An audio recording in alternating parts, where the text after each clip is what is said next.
Hi everybody, welcome back. Today's video is going to be on what do we do when we're out for our long runs and the wheels fall off for whatever reason. Currently that's the position I stand in. So just a little video on what's your options at that point, how to keep moving and what to do from this position. Now, whether it's in a race or whether it's just in your training session, hopefully you'll get something from my misery. Little background. This last 3 weeks I've been struggling with a calf injury. Tore it probably about 3 weeks ago. I've been trying to be sensible and build up slowly and get back on track. Today, first day home after 2 weeks at work. The calf was feeling better, had run 10k with no issues with it. Decided to do a little run in this nice stormy windy day. It's starting to brighten up now, but decided to get out, get a few k's up, and we are now 15k up, currently 5k away from the house, and on a scale of 1 to 10 running, the calf's probably about an 8, which isn't good, so decided to walk the last 5k back. Might throw in a little bit of running if it releases a little bit in between times, but it's really just to give kind of real life situation and how I managed to keep going or keep getting through. You can see that there's a little roadway that runs by here. You can probably hear the traffic going past, so not a million miles away from a road. So one option would be to bring my daughter, who's currently at home waiting on me,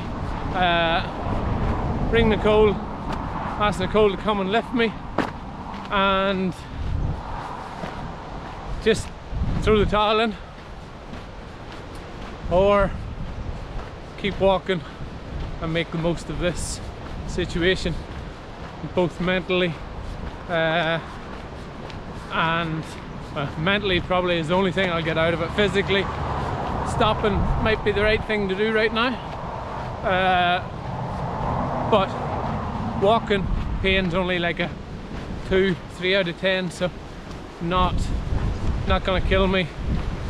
Don't believe it's gonna do any more damage than it's currently at. I think I've stopped running just in time.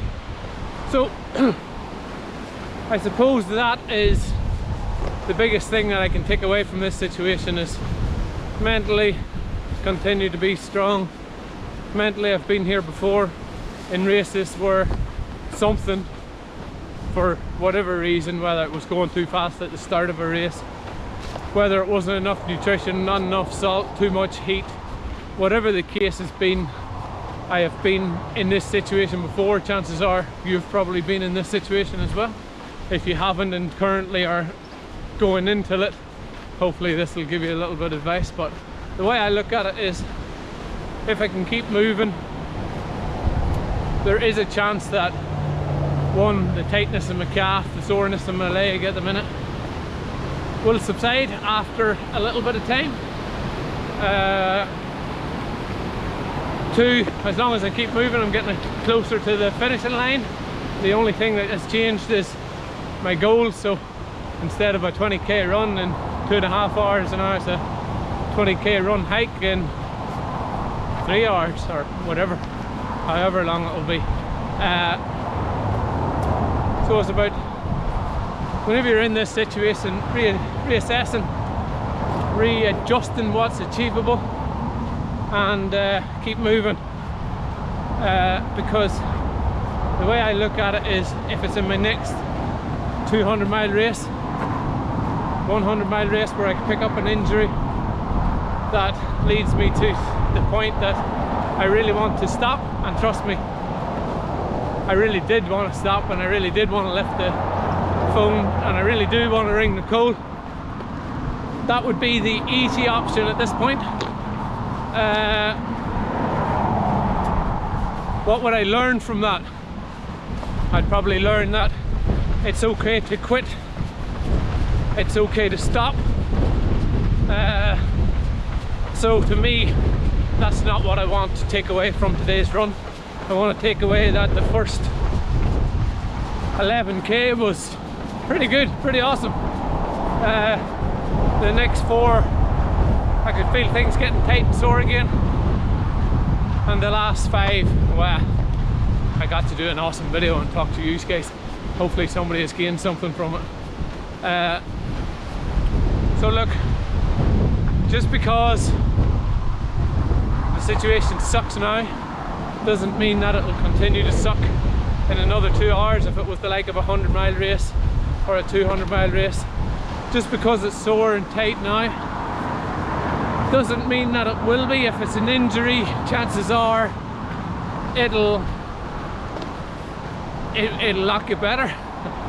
Chances are you'll get better at dealing with it.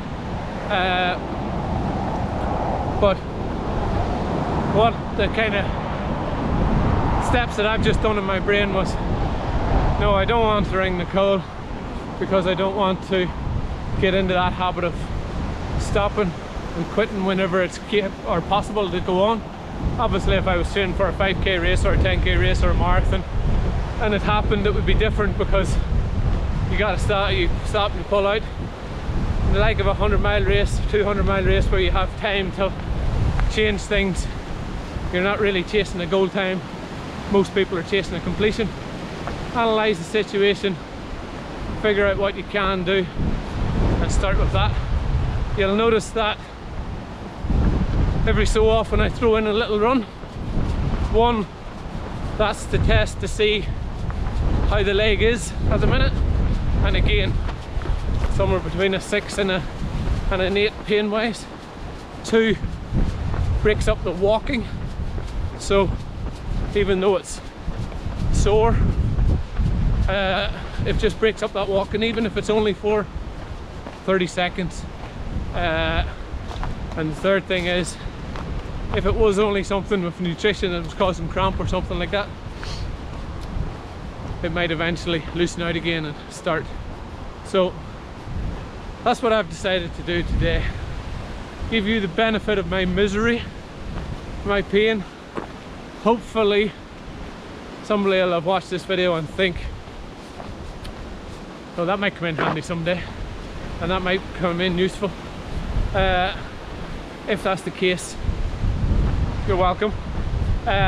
Hit the like button, hit the subscribe button, and thanks for watching. I'm gonna get back to my next, only 4k now of walking. So hope you are keeping well on the trail.